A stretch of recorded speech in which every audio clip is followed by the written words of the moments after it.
આપના હૃદયમાં રહેલા ભગવાન શ્રી કૃષ્ણને વંદન. સાયબર સિક્યુરિટી અંગેના કાર્યક્રમમાં ઉપસ્થિત આદરણીય શેખ સાહેબ, આદરણીય જાડેજા સાહેબ, આદરણીય કરણભાઈ, આદરણીય ધ્રુવભાઈ, મારા vice principal doctor Hiteshbhai, Punitaben, સર્વ અધ્યાપક મિત્રો અને વલ્લા દીકરા દીકરીઓ, ગારડા કોલેજ અલગ અલગ પરિપ્રેક્ષમાં તમારું ચિંતા અને ચિંતન કરે છે. એનું આજે સૌથી શ્રેષ્ઠ ઉદાહરણ એ સાયબર સિક્યુરિટી. જોરદાર તાળી અમને માટે થઈ જાય છે. ગુજરાત સરકાર પોલીસ ડિપાર્ટમેન્ટ અને Navsari police department cyber security અંગે જો એ લોકો આપણી ચિંતા ન કરતા હોત ને તો આજે ગારડા કોલેજમાં નહીં હોતી. કારણ કે દરેક પાસે સ્માર્ટફોન છે, દરેક લોકો સ્માર્ટ થઈ ગયા છે અને જેટલા સ્માર્ટ થયા છે એટલા વધારે છેતરાય છે. તો છેતરાઈ નહીં જવાય કઈ રીતે અને છેતરાયા પછી શું કરવું જોઈએ એની જાગૃતતા તમારી અંદર આવે એને માટેનો એક ગારડા કોલેજ બહુ જ વિનમ્રતાપૂર્વક પ્રયાસ કરી રહી છે. હું ચોક્કસ આપ દરેક દીકરા દીકરીઓ પાસે આશા અને અપેક્ષા એવી રાખું છું કે આપ સૌ આજે મિત્રો આવ્યા છે, એક્સપર્ટ છે, એમની પાસે ચોક્કસ તમારા જેટલા પણ પ્રશ્ન હોય એ નિખાલસપણે વિનમ્રતાપૂર્વક એમને પૂછજો અને એમની પાસે આન્સર પ્રાપ્ત કરજો. આમાંથી બેઠેલા કોઈ પણ વ્યક્તિ એવા એક પણ નથી, હું ખાતરી સાથે કહું છું, કે જે પોતે છેતરાયા નહીં હોય. 1000 રૂપિયામાં, 100 રૂપિયામાં કે 10,000 કે લાખમાં ક્યાં તમારા કોઈ સગાવાલા ન છેતરાયા હોય કે તમારા કોઈ સ્નેહી સ્વજન મિત્રો નહીં છેતરાયા હોય એવું તમે સાંભળ્યું જ નહીં હશે.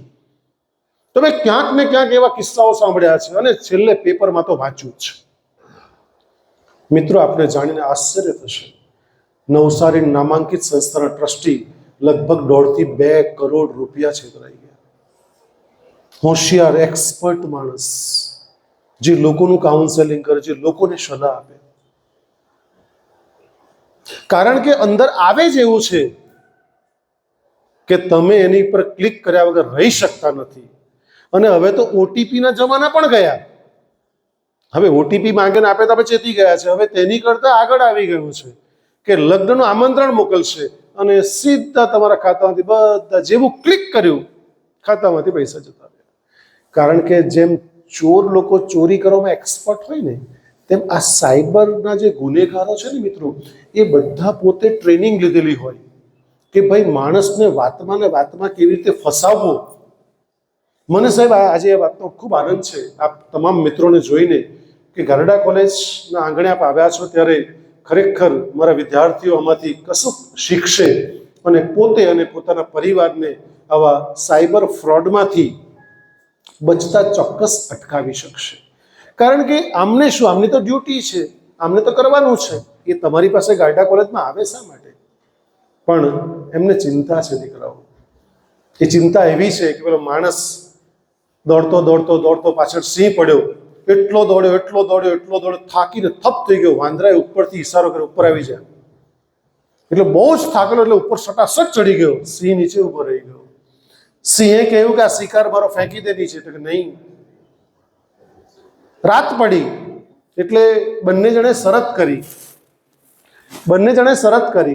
કે પહેલા તું સૂઈ જા. વાંદરા એમ કહ્યું માણસને કે પહેલા તું બહુ થાકેલો, બહુ દોડ્યો છે, તને કંઈ ખાવાનું બી પ્રાપ્ત થયું નથી, એની કરતાં થોડો તું સૂઈ જા, અડધી રાત તું સૂઈ જા, પછી હું જાગું, કારણ કે નીચે સિંહ ઉભો રહેલો છે, ખાઈ જશે મને, અને અડધી રાત થશે એટલે હું તને જગાડીશ, તારે જાગવાનું ને હું સૂઈ જવા. આવી શરત કરી, મ્યુચ્યુઅલ અન્ડરસ્ટેન્ડિંગ કરી બંને વચ્ચે.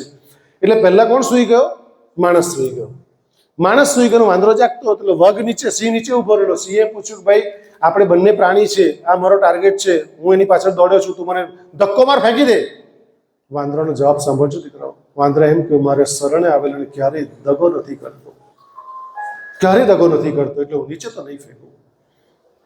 એટલે અડધી રાત જતી રહી. હવે માણસનો વારો. માણસને જગાડ્યો કે ચાલ તું બેસ અને હું સૂઈ જાઉં.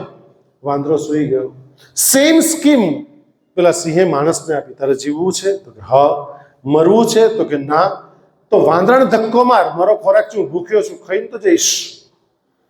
તારે જો નહીં મરવું હોય તો આને ધક્કો માર, વાંદરાને. શું કર્યું હશે માણસે? હા, માણસે ખરેખર ધક્કો માર્યો. અને વાંદરો તો આખરે વાંદરો હતો, એને તો નીચેની ડાળી પકડી લીધી. હવે આપ સમજી શકો કલ્પના ચિત્ર કે નીચેની ડાળી પકડી એટલે વાંદરાનું મોઢું ઉપર, એટલે માણસનું મોઢું બી ઉપર, આમ નીચે જોઈ. એટલે બંને સામ સામે ચહેરે રાત્રે જોઈને એવું કીધું. ખાલી એક શબ્દ જે વાનરે કીધો ને મને બહુ હૃદયસ્પર્શી લાગ્યો. તો વાત બહુ કાલ્પનિક છે પણ વાસ્તવિક છે. માણસ આવું જ કરે. માણસનો સ્વભાવ તદ્દન સ્વાર્થી, પોતાનો સ્વાર્થ પૂર્ણ થયો એટલે કદાચ માણસને ઓળખે ના. અને આવી લુચ્ચાઈની દુનિયામાં જ્યારે આવા સજ્જન લોકો તમારી પાસે આવતા હોય તો કેટલી જોરદાર બાબત કહેવાય મિત્રો. એટલે ખાલી વાંદરાએ એક શબ્દ કીધો કે હે માનવો, આજ પછી આ નીચેની ધરતી ઉપર જઈને એમ નહીં કહેતા કે અમે વાનરમાંથી આવ્યા છે, અમે કોઈને દગો નથી કરતા મિત્રો. એટલે ધ્યાનથી સાંભળજો દીકરો, દગા કરનાર તો બહુ મળશે પણ આપણે કોઈને દગો નહીં કરીએ એ અત્યંત જરૂરી છે. એટલે આમાં મારે શું તો એ ફિલોસોફી આવતી નથી, કારણ કે વિશ્વમાં 3 જ લોકો છે, 1% સજ્જન છે, 1% દુર્જન છે, 98% મૌન છે. અને જે મૌને જે નુકસાન પહોંચાડ્યું છે ભારત વર્ષને, એના જેવું નુકસાન કોઈ નથી પહોંચાડ્યું. તો આજે તમે ખૂબ પ્રશ્ન પૂછજો, કારણ કે 2 એક્સપર્ટ ધ્રુવ અને કરણભાઈ આપણી જોડે છે. અને આ લોકોનું કામ તો આખું જુદું જ છે. પોલીસની વર્દીમાં જોઈએ ને એટલે આપણને અંદરથી એવું લાગે હરા પોલીસ આવ્યા. એટલે આમાંથી સાહેબ કોઈ હલહે બી નહીં કે હમણાં. હા, આમાંથી સાહેબ કેટલાના સપના બી હશે કે પોલીસની, કેટલાને કોઈ છે પોલીસ થવું છે, ડીએસપી એસપી કોઈ અલગ અલગ ડિપાર્ટમેન્ટમાં માંથી ઘણા એવા હશે. કેટલા કોઈ ફોર્મ ભર્યા છે? વાવ, છે. વર્દી પહેરી તો વર્દી પહેરી શકાય, તમારે કોઈ ચિંતાનું કારણ નથી. મારા શાળાની દીકરી હમણાં જ લાગી, રિસન્ટલી રિઝલ્ટ આવ્યો તેમાં કોન્સ્ટેબલની અંદર, હમણાં રિઝલ્ટ આવ્યું તેની અંદર. એટલે આપણી ગાયટા કોલેજની સ્ટુડન્ટ છે એ પણ. એટલે ગાયટા કોલેજ ઘણા સ્ટુડન્ટ પોલીસમાં છે, અગ્નિવીરમાં પણ છે, મિલિટરીમાં પણ છે. એટલે ગાયટા કોલેજ ગર્વ લઈ શકે. એટલે આપ પણ આવતીકાલે આ ડિપાર્ટમેન્ટમાં જાઓ અને ભારત દેશની સેવા કરો એ અભ્યર્થના સાથે તમામ મિત્રોને આવકારતા ખરેખર ગાયટા કોલેજ પરિવારથી આનંદ અને ગર્વ લાગણી અનુભવું છું. મારી ચર્ચાને માત્ર અલ્પ વિરામ આપું છું. ફરી પાછા મળીશું. ધન્યવાદ. જય હિન્દ, જય ભારત. અને એક અગત્યની ખાસ વાત કહી દઉં કે 19 તારીખે આપણે બ્લડ ડોનેશન કેમ્પ છે. આપ સૌને વિશાળ સંખ્યામાં જે તે અધ્યાપકોનું નામ લખાવવા વિનમ્રતાપૂર્વક વિનંતી કરું છું. કારણ કે આપ સૌ જાણો છો કે બ્લડ એ કોઈ બજારમાં મળતું નથી, પ્રોડક્ટ નથી, એ કોઈ ફેક્ટરી બનતું નથી. એટલે આપણું લોહીનું એક બિંદુ પણ કોઈનું જીવન જો બચાવી શકતું હોય તો એના જેવું ઉત્તમ કર્તવ્ય કર્મ એક પણ નથી મારી દ્રષ્ટિએ. દાન કરો તો આવું પણ દાન કરી શકાય. કેટલા લોકો પૈસાનું દાન કરે છે, કેટલાક લોકો સમયનું દાન કરે છે, કેટલાક લોકો મારી જેવા શબ્દોનું દાન કરે છે, કેટલાક લોકો બુદ્ધિનું દાન કરે છે, કેટલાક લોકો શ્રમદાન કરે છે. અને હું આપ સૌને વિનમ્રપૂર્વક વિનંતી કરું છું કે બધા જ વિદ્યાર્થીઓ, આ બધા તમામ બેઠા છે, નીચે પાછળ મારા અધ્યાપક મિત્રો ઊભા છે, એમની પાસે ચોક્કસ હોલ છોડો તે પહેલાં અચૂક તમે જે તે ક્લાસના નંબર લખાય. તમારું બ્લડ અને તમારું વજન હેમોગ્લોબિન હશે તો જ લેશે ડૉક્ટર, બાકી તમારું ચેકઅપ તો ઓલરેડી થઈ જશે. 19 તારીખે છે, આપણા 4000 વિદ્યાર્થીઓ ભણે છે. એટલે મેં એમને 150 થી 200 બ્લડ બોટલનો ટાર્ગેટ આપ્યો છે કે એટલો ટાર્ગેટ પૂરો કરવાનો જ છે. એટલે આપના સહયોગ વગર એ પૂર્ણ થશે નહીં. એટલે આપને ખરેખર વિનંતી છે એક બાપ તરીકે, એક ઇન્ચાર્જ પ્રિન્સિપલ તરીકે, કે આપ સૌ બ્લડ ડોનેશન કરો અને ઉત્તમ કર્તવ્ય કર્મ કરો. બ્લડ આપ્યા પછી જે લોકોનું જીવન બચશે ને દીકરો, એના જેવો આનંદ એક બી નહીં હોઈ શકે મારી દ્રષ્ટિએ.